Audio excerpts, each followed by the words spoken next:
Hi, I'm John. Hello, I'm Carly. And this is our van, Red Ron.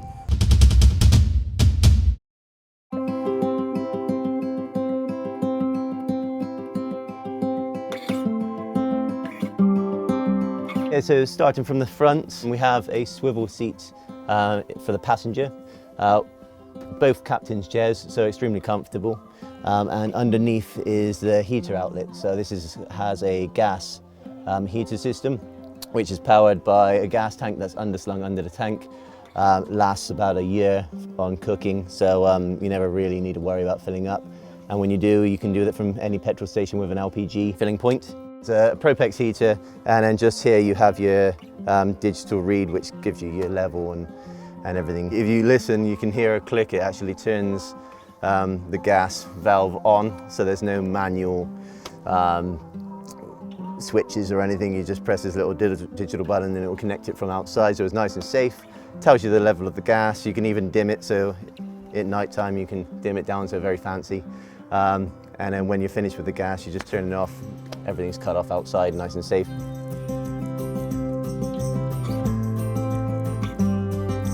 It's designed to be an off-grid, go anywhere vehicle. We didn't want to be restricted by having to plug in at campsites or anything. So it's got 220 amp hours of battery, which are kind of hidden underneath here. And then a bit of a control unit in the back, which is the fuse box and the solar panel controller. We've got a solar panel on the roof, 100-watt solar panel, which charges the batteries. And you can see what's going on from this display here. So it's never really any lower than 90%, no matter where we are, with the fridge running all the time. Never had an issue with running low on power. Once the leisure batteries are fully charged, the system switches and charges the engine battery as well. So we can keep the stereo on when we're on a campsite without any worry about the engine battery running flat. It's four-wheel drive. It's even got a lock-in rear differential as well, so if you're really stuck in swampy mud, you'll be able to get out. So if it carries on raining here, I'll probably end up towing all the vans out. So essentially you can go anywhere, helped with the big chunky all-terrain tyres, but it still achieves over 40 mpg. So it doesn't really detract from the fuel economy, but it does mean that you can go basically anywhere. This is the kitchen area. So starting here, we have a 3-burner hob, which is powered from the gas, which is in the tank underneath the van. And this is quite a large sink with your power tap, but you can put glass lids down on both just to give you a lot more surface area. So if you're doing the washing up, you can drain here. If you're doing the cooking, you can do your chopping and stuff on this side. Then the front pulls out to reveal a large chest fridge underneath. And I think the best measurement for this is it holds 1.5 crates of beer. So I think that's really how all fridges should be measured in size. And then directly above that, we have the cutlery drawer with all your bowls and plates, knives, cups. Quite a large drawer, so it fits pretty much everything in there. Okay, so the water is stored directly underneath the sink in a 25-litre tank there. Waste is a smaller tank. However, you have a diversion valve which sends water directly outside. So depending on where you are, you can put a bucket under there, or you can use the interior tank if you're on a hard standing, not grass. So there's lots of options basically for drainage. And then there's a bit more storage in there for your cleaning products, fire blanket and everything. So over here, we have different types of storage, all sort of chest style, so you can dump stuff in there without the worry of it all falling out. But all your salts and peppers and stuff in here, clothing in this one, but essentially put anything you like in there, and it also doubles up as additional surfaced area. Even when the bed's out, you can use this as extra storage space. And then underneath, we have more storage here and here as well. So there's essentially storage throughout the van, and this doubles up as a nice footstool when you're just sort of lounging around in the sofa. Natural TV there, being able to look out the window. And then we have the L-shaped large sofa here, which then doubles across as a bed. So, remove books. Cushions on one side, and then slide this across, that goes across to here, and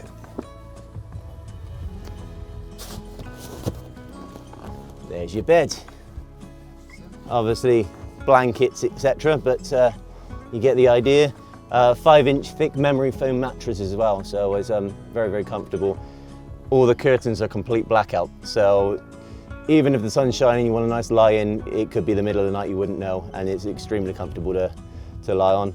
And then to put back, just in reverse, take the sausages off, seat back is the sofa, and then storage is under here, so you just lift it, cavernous space for your cushions and tons of clothes. So this van was designed for European adventures, essentially months at a time, and we've easily packed for months worth of clothing, and there's always space left, so you can fit your gear in here, climbing gear, walking gear, all that kind of stuff.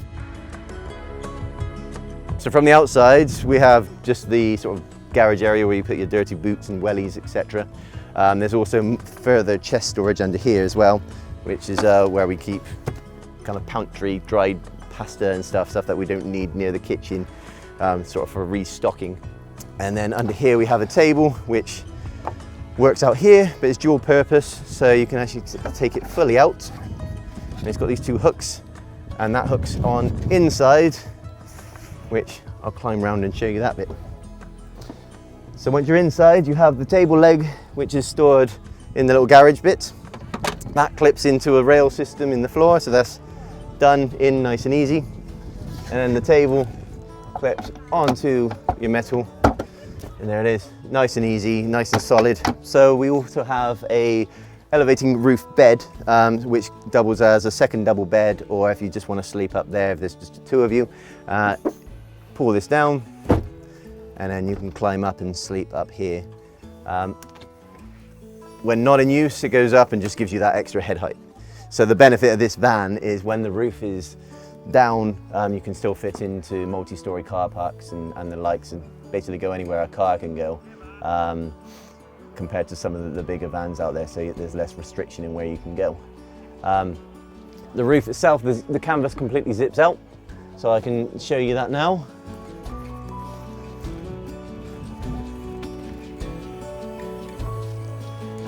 And then you can sit down here, look up at the stars, look at the sunshine, or you can climb up top.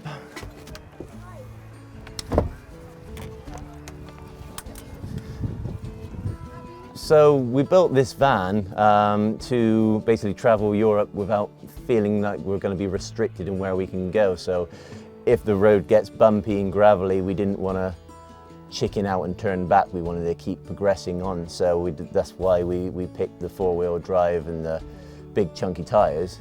And the best campsites are in the off-grid locations, so... Yeah, we're not the biggest fans of tourism spots. We like to get away, we like people, but we like to get away from them as well. So being able to drive up a 2-hour rocky path in the Pyrenees to get to the top where there was very few people there, that's exactly why we built this. Spain, all the way through the Pyrenees, through France, not a problem.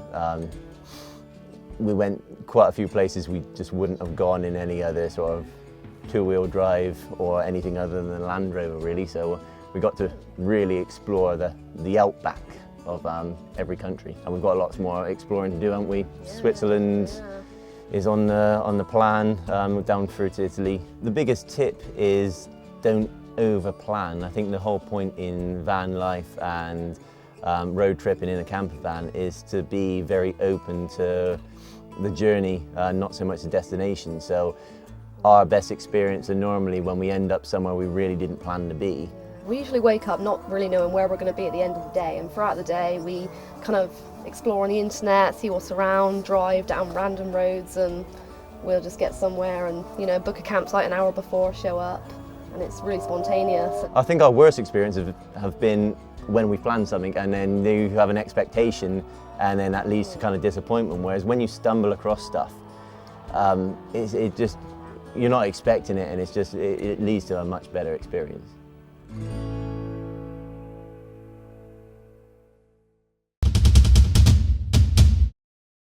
I hope you enjoyed that content. If you hadn't noticed, we do have an ebook that we sell, and the link is just in the description. It contains 160 pages crammed full of practical advice, walkthrough information, electronic schematics and part lists, which will make your job a lot easier for doing a van conversion, and it will save you time and money. Also, we've created special videos for the ebook which enable you to see walkthroughs for how to do loads of things in a van conversion. So that's for water systems, for your electrics, for how to do simple woodwork joints that anyone can do. And I really believe that anyone, regardless of their experience, can make a half decent van conversion. Thanks for watching. We really appreciate you watching our content, and we put a lot of effort to make it interesting, informative, and find those cool projects to feature on our channel. Consider subscribing, leave a comment, and we'll see you next week.